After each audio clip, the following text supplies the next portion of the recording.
নমস্কার বন্ধুরা, আমি প্রেমা। চলে এসেছি গপ্পঝুলির আরও একটা এপিসোড নিয়ে, অর্থাৎ আরও একটা নতুন গল্প নিয়ে। আজকের গল্প হলো প্রখ্যাত বাংলা সাহিত্যিক প্রমথ চৌধুরীর লেখা ছোট গল্প জক। প্রমথ চৌধুরী বা প্রমথনাথ চৌধুরী বাংলা ভাষার অন্যতম সাহিত্যিক, যিনি বিংশ শতাব্দীর প্রথম ভাগে সক্রিয় ছিলেন। তিনি ছিলেন একাধারে প্রাবন্ধিক, কবি ও ছোট গল্পকার। তার সাহিত্যিক ছদ্মনাম ছিল বীরবল। তিনি বাংলা গদ্যে চলিত রীতির প্রবর্তক হিসেবে প্রসিদ্ধ। এছাড়া বাংলা সাহিত্যে প্রথম বিদ্রূপাত্মক প্রবন্ধ রচনা তিনি করেন। ছোট গল্প ও সনেট রচনাতেও তার বিশিষ্ট অবদান রয়েছে। তিনি সবুজপত্র এবং বিশ্বভারতী পত্রিকা সম্পাদনা করেন। বাংলা সাহিত্যের এমন একজন বরেণ্য সাহিত্যিকের গল্পই শুনবেন আজকে গপ্পঝুলিতে। তাহলে শুরু করা যাক আজকের গল্প জক। তবে গল্প শুরু হওয়ার আগে একটু বলি যে যারা ইতিমধ্যেই আমার এই গপ্পঝুলি চ্যানেলের সাথে যুক্ত হয়েছেন তাদের অনেক ধন্যবাদ। আপনাদের এমন ভালোবাসা পেয়ে আমি সত্যি ধন্য। আমার সাথে থাকবেন, পাশে থাকবেন এইভাবেই। আর যারা নতুন আমার গল্প শুনছেন তাদেরকে আমার গল্প যদি ভালো লাগে, যদি পছন্দ হয় গল্প নির্বাচন, তাহলে একটা লাইক, শেয়ার, কমেন্ট করে আপনাদের মতামত জানানো আর চ্যানেলটা সাবস্ক্রাইব করে দেওয়ার অনুরোধ করব। তাহলে আর কথা না বাড়িয়ে শুরু করা যাক আজকের গল্প জক।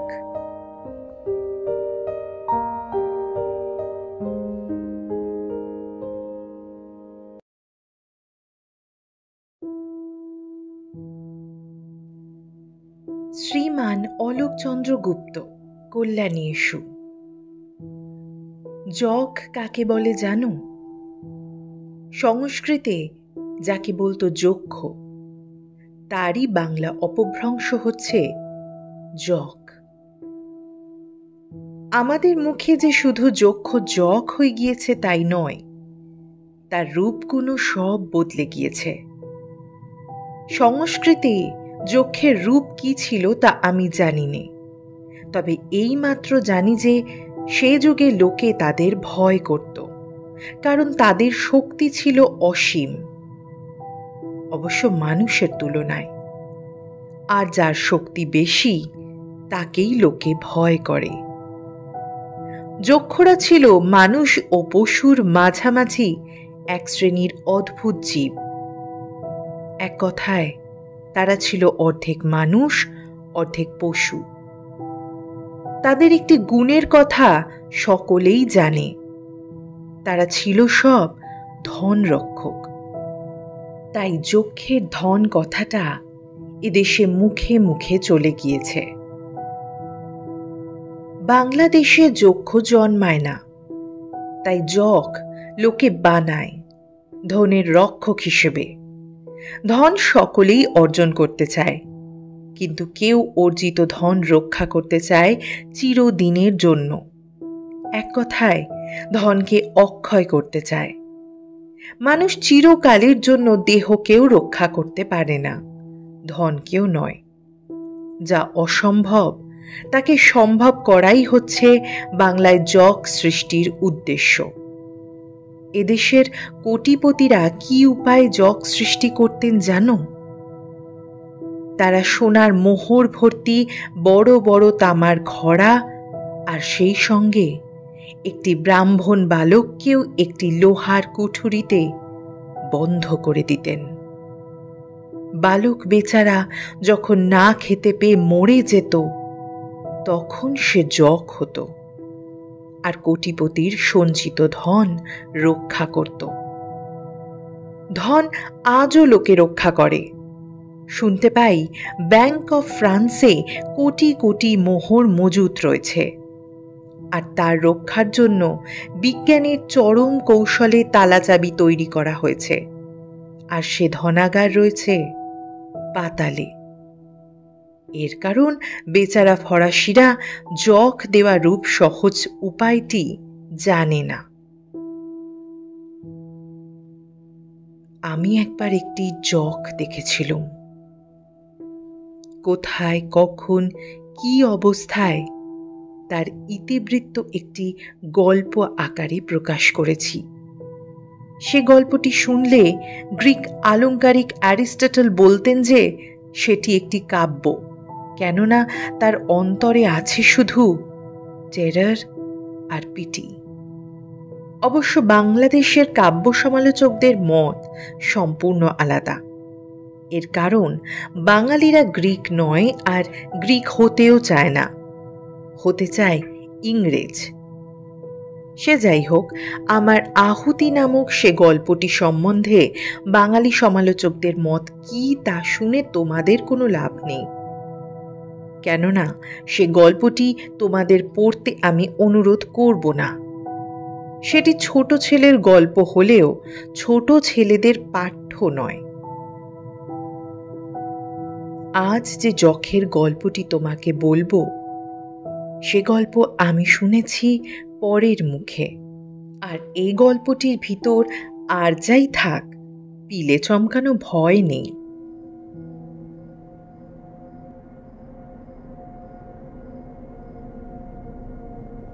আমি নিজে পথিমধ্যে জক দেখে এতটা ভয় পাই যে যখন বাড়ি গিয়ে উঠলুম তখন আমার দেহের উত্তাপ 104 ডিগ্রিতে উঠে গিয়েছে।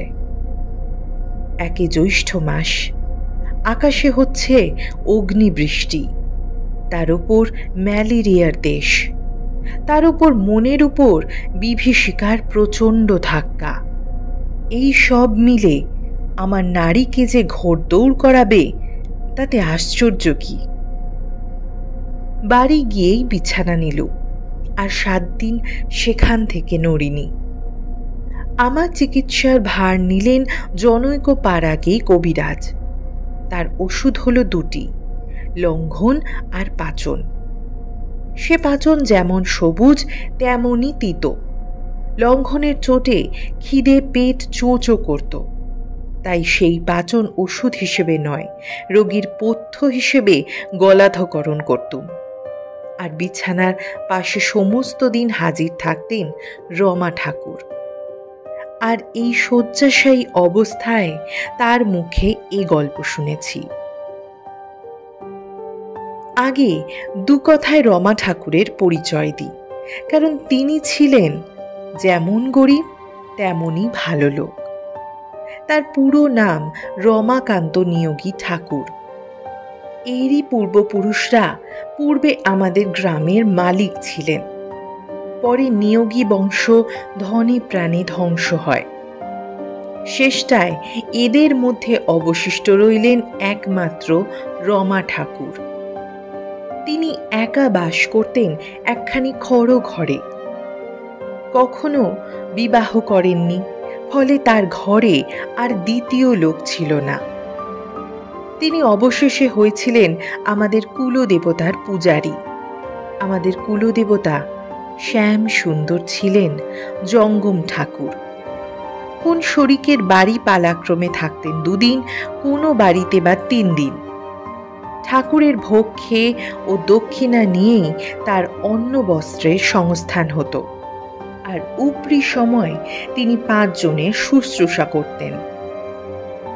লোকটি আকারে ছোটখাটো, তার বর্ণ শ্যাম, তার মাথায় চুল একদম সাদা। এমন নিরীহ মিষ্টভাষী ও পরোপকারী লোক হাজারে একটি দেখা যায় না। তার নিজের কোনো কাজ ছিল না, কিন্তু পরের অনেক ফাই ফরমাস খেটে তিনি হাঁপ চিরাবার সময় পেতেন না। আমি বিছানায় শুয়ে শুয়ে রমা ঠাকুরকে আমার জখ দর্শনের গল্প বললুম। তিনি সে গল্প শুনে আমাকে ভরসা দিলেন যে কিছু ভয় নেই, তুমি 2 দিনেই ভালো হয়ে উঠবে। জখ তোমার আমার মতো লোকের হন্তারক নয়। তবে আমার গল্প তিনি সত্য বলেই মেনে নিলেন, কেননা রমা ঠাকুরও একবার দিন দুপুরে নয়, রাত দুপুরে জখ দেখেছিলেন। আর তিনি যে জলজ্যান্ত জখ দেখেছিলেন সে বিষয়ে তার মনে কোনো সন্দেহ ছিল না। তিনি ইংরেজি পড়েননি, সুতরাং যা দেখতেন, যা শুনতেন তাতেই বিশ্বাস করতেন। আমার কথা আলাদা। আমি ইংরেজি পড়েছি, সুতরাং যা দেখি শুনি তাতে বিশ্বাস করি নে। আমার থেকে থেকেই মনে হতো যে আমি জকটক কিছুই দেখিনি। পালকির ভিতর হয়তো ঘুমিয়ে পড়ে দুঃস্বপ্ন দেখেছিলুম। ও শুধুই যে শুধু স্বপ্নলব্ধ হয় তা নয়, কখনো কখনো স্বপ্নলব্ধ গল্প কবিতাও পাওয়া যায়। তা যে হয় তা ইংরেজি সাহিত্যের ইতিহাস পড়লেই জানতে পাবে। এখন নিয়োগী ঠাকুরের গল্প শোনো। শুনতে কি কষ্ট হবে না? কেননা গল্পটি এত ছোট যে একটি ছোট এলাচের খোসার ভিতর তাকে পড়া যায়।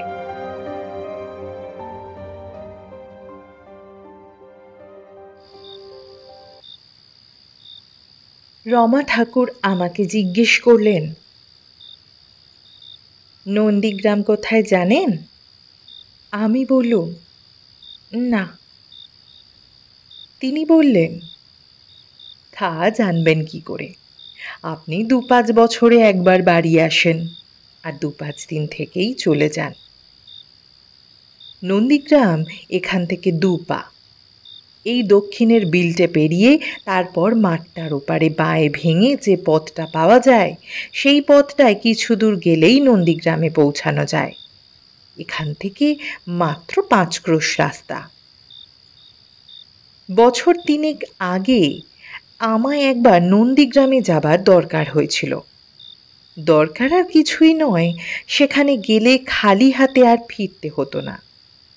সে গ্রামের অধিকারী বাবুরা দেবদ্বিজে অত্যন্ত ভক্তি করতেন, যদিচ তারাও ছিলেন ব্রাহ্মণ।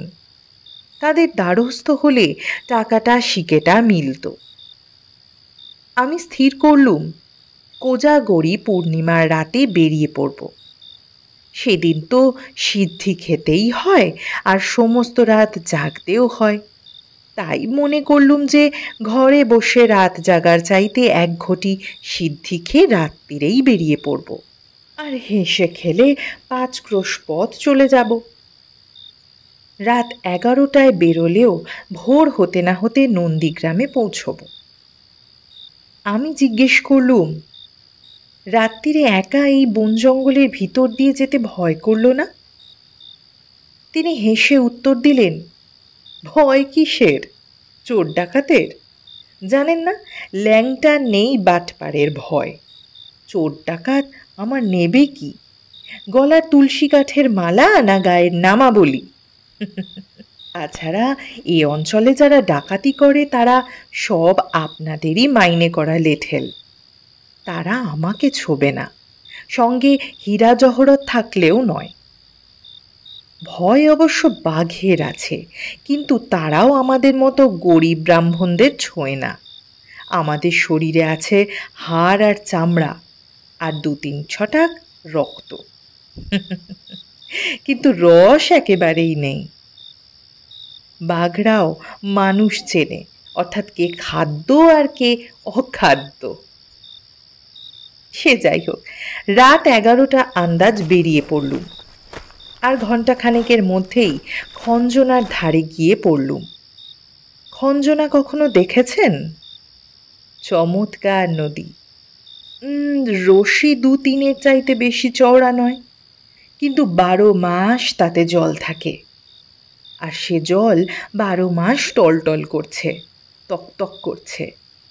এই খঞ্জনার ধার দিয়েই সোজা নন্দীগ্রাম যেতে হয়। কোজাগরী পূর্ণিমার রাত, চাঁদের আলোয় গাছপালা সব হাসছে, আর আলোকলতায় ছাওয়া কুলের গাছগুলো দেখতে মনে হচ্ছে যেন সব সোনার তারে জড়ানো। আমি মহাস্ফূর্তি করে চলেছি। ক্রমে পালপাড়ার সম্মুখে গিয়ে উঠলুম। পালপাড়া বলে এখন কোনো গ্রাম নেই, কিন্তু তার নাম আছে। সমস্ত গ্রাম বন জঙ্গলে গ্রাস করেছে। শুধু এই গ্রামের সেকালের ধনকুবের সনাতন পালের ৮ ক্রোশ জোড়া ভাঙা বাড়ি পালদের উড়ে যাওয়া টাকার সাক্ষ্য দিচ্ছে। সময় নদীর মধ্যে থেকে একটি গানের সুর আমার কানে এলো। গানের সুর বোধ হয় ভাটিয়ালি, বাঁশির মতো মিষ্টি তার আওয়াজ। সে গান শোনাবা মাত্র মন উদাস হয়ে যায়, আর চোখে আপনা হতেই জল আসে। জীবনের যত আক্ষেপ যেন সে গানের মধ্যে আছে। একটু পরে দেখি 5টি তামার ঘড়া উজান বেয়ে ভেসে আসছে। তার উপর একটি ছেলে জোড়াসন হয়ে বসে গান করছে। সে যেন সাক্ষাৎ দেবপুত্র। ধবধবে তার রং, কুদে কাটা তার মুখ, পায়ে তার সোনার মল, হাতে সোনার বালা ও বাজু, গলায় 7 নলি হার, বুকে ঝুলছে সোনার পৈতে, পরনে রক্তের মতো লাল চেলি, কপালে রক্ত চন্দনের ফোঁটা। একটু লক্ষ্য করে দেখলুম যে তার সর্বাঙ্গে জড়িয়ে রয়েছে তা সোনার অলংকার নয়, সোনার সাপ। আর সেই দেব বালকের কোলে রয়েছে একটি ছোট ছেলের কঙ্কাল।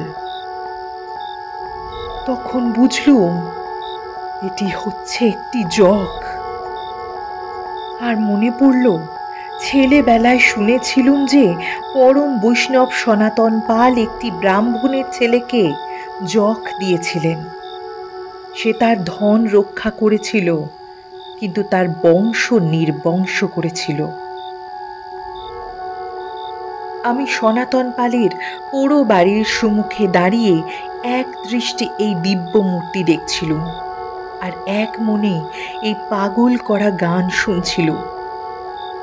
হঠাৎ কোত্থেকে কোষ্ঠী পাথরের মতো কালো এক টুকরো মেঘ এসে চাঁদের মুখ ঢেকে দিলে।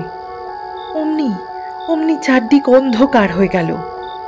এই ঘোর অন্ধকারে সেই সব তামার ঘড়া আর সেই দেব বালক অদৃশ্য হয়ে গেল, আর তার গানের সুরও আস্তে আস্তে আকাশে মিলিয়ে গেল।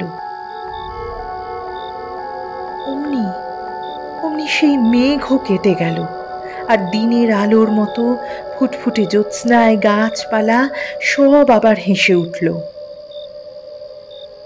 তখন দেখি আমি যেখানে দাঁড়িয়েছিলুম সেইখানেই দাঁড়িয়ে আছি।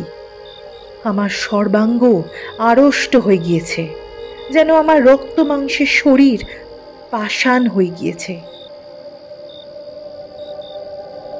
খানিকক্ষণ পরে আমার দেহ মন ফিরে এলো, আর নিশীথে পাওয়া লোকে যেভাবে হাঁটে সেইভাবে হাঁটতে হাঁটতে সূর্য উঠবার আগে নন্দীগ্রামে গিয়ে পৌঁছলুম।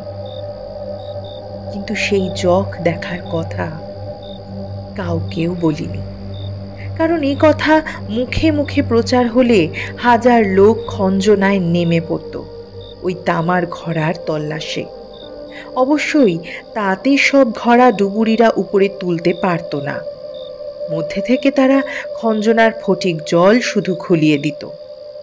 আর যদি তারা এই মোহর ঘড়া তুলতেই পারত, তাহলে আরো সর্বনাশ হতো, কারণ ওই সব ঘড়ায় ওরা প্রতি মোহরটি সোনার সাপ হয়ে গিয়েছিল। সেই সাপ জখের গায়ের গহনা, কিন্তু মানুষে ছোবা মাত্র মারা যায়। রমা ঠাকুরের গল্প শেষ হলো, আর পিসিমা এক বাটি পাঁচন নিয়ে এসে হাজির হলেন। এই গল্প যেমন শুনেছি তেমনি লিখেছি। আশা করি এই পাড়াগে গল্প তোমাদের কাছে পাড়াগে কবিরাজি পাচনের মতো বিস্বাদ লাগবে না।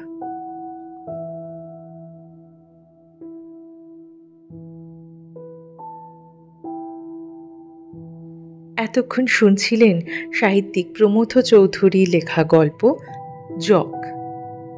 আজকের গল্প আশা করি আপনাদের সকলের ভালো লাগবে।